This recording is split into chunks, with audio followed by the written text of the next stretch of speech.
Rams. What should we be watching out for? Laura, the matchup to watch tonight, the number 2 ranked Rams defense trying to corral the GOAT, Tom Brady, who had 341 yards and 4 total touchdowns last week in the win over Carolina. That was Brady's third 300-yard passing game this season, and he's the only quarterback at 43 years old or older to ever hit that 300-yard mark. And keep in mind, Brady has just played in 10 games with his new team and told us this weekend that he doesn't believe the offense is even operating at its highest level just yet. And Rams defensive tackle Aaron Donald and the rest of LA's defense is going to try to keep Tampa's offense from making any progress tonight. Brady and Donald have faced each other just twice in their careers, including Super Bowl 53. And though Donald has yet to sack the GOAT, Brady said about Donald this weekend, there's only one like him, as dominant as anyone who has ever played the position. Laura? Yeah, Aaron Donald hadn't sacked Nick Foles before this season, and then he did this year. Also, the NFL making some history tonight, assembling the first all-black officiating crew to work Monday Night Football, led by crew chief Jerome Boger. The NFL citing the opportunity to recognize the league's history and recent practices in diversifying its officiating department.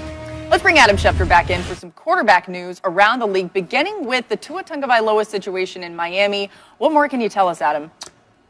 Laura, after the game yesterday, Dolphins head coach Brian Flores said he's going to stick with Tua this week against the New York Jets. He went to Ryan Fitzpatrick to try to give the team a spark in the fourth quarter of yesterday's game to see if the Dolphins could rally. It didn't happen, but Tua, according to Flores, will go back to the starting lineup, and Fitzpatrick will return to the bench for the time being.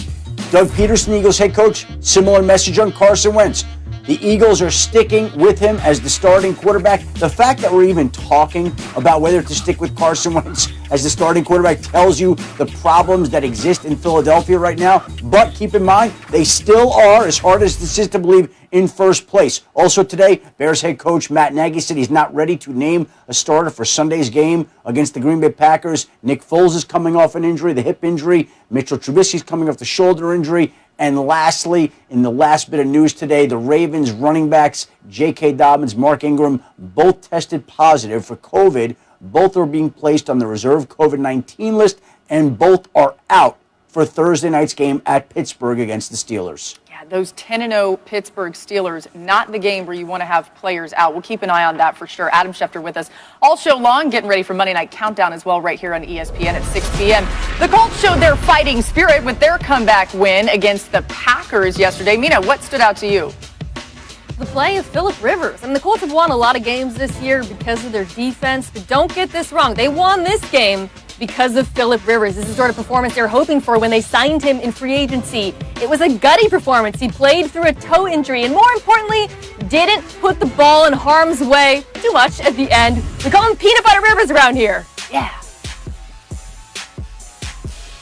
And listen, and for me, it was about the second half of the Green Bay Packers offense. They were bad, real bad. Michael Jackson, and they couldn't get anything started. 2 3-and-outs in the third quarter. They didn't score till late in the game because they didn't get a middle runner in cover 2 for the Indianapolis Colts. They have to be better. They have to be more creative. And when Aaron Jones is shut down, Aaron Rodgers needs to show up. Well, let me throw some love to the linebackers for the Colts. 5 guys at the line of scrimmage. You only got 5 in protection for the Packers, right? That defensive end is going to peel in the back. Darius Leonard, watch the burst he has coming through this line of scrimmage, untouched, get you off the field on 3rd and 1. This is my favorite play, though, 4th and 1. Watch Bobby Okereke. This is teach tape. Don't get picked, sit on the inside hip of the back, and force Aaron Rodgers to make a one in a million, once in a lifetime type of throw. Both those guys make huge plays to get off the field in the second half against that Packers offense.